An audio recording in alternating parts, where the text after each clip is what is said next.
The title, New Image Sculpture, is very direct because it's sort of telling us that it's fresh, it's recent, it's contemporary, it's going to be three-dimensional, and that it's going to depict something real. To me, it just seemed to kind of sum up everything what I was interested in kind of portraying to the audience. This exhibition came together out of a long kind of research process. I started to see this kind of approach to work where artists were all making work that had very similar feel. And the kind of binding element was that they all were replicating things from the real world. And often their creations were using materials that were not necessarily art-making materials, but kind of more like craft materials. And there was a real kind of spirit in this work that seemed to connect all of these unconnected artists. There were some artists who were interested in proposing new works specifically for the show. We commissioned 2 artists to make new work. One was OK Mountain, which is a collective of 10 artists based out of Austin, and then Jay Townsend, who's an artist who lives in Brooklyn. So it's this sort of quickly made, fabricated furniture out of really, old and crappy materials. Then on the other side is the motorized plate layers trolley, where 2 figures push and go nowhere with square wheels and poke and punch each other in the eye. Things are laid out in this strange narrative that then the viewer can then put together. So as you go different places, something else will catch your eye that'll pull you further and then pull you further into it and pull you inside this room or around this object.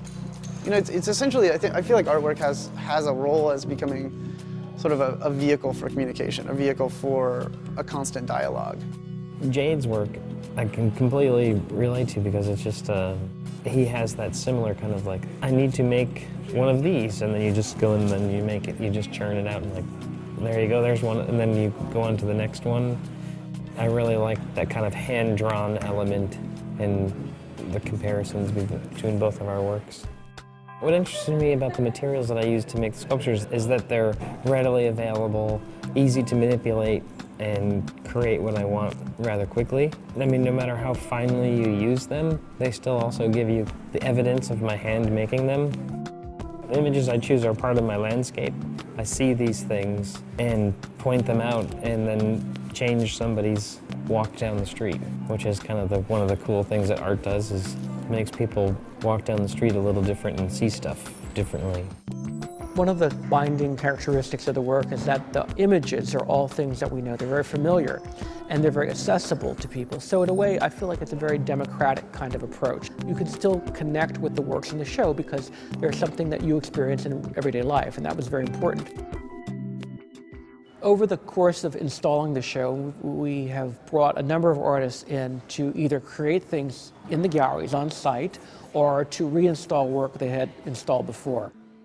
The piece that's in this show is called Árbol de la Vida, John Deere Model 790.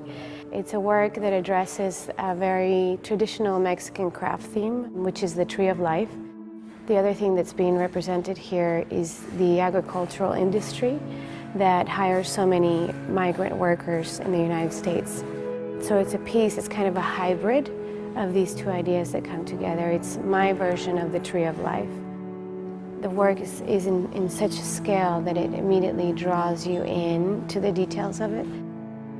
But I think what would be really interesting is for people just to recognize the amount of work that went into the making of the piece and the sort of representation of all the people that are behind this work. There's a whole world behind this tractor. I connect with the rest of the artists because we're very conscious of the way in which material speaks to a sculpture or a work of art.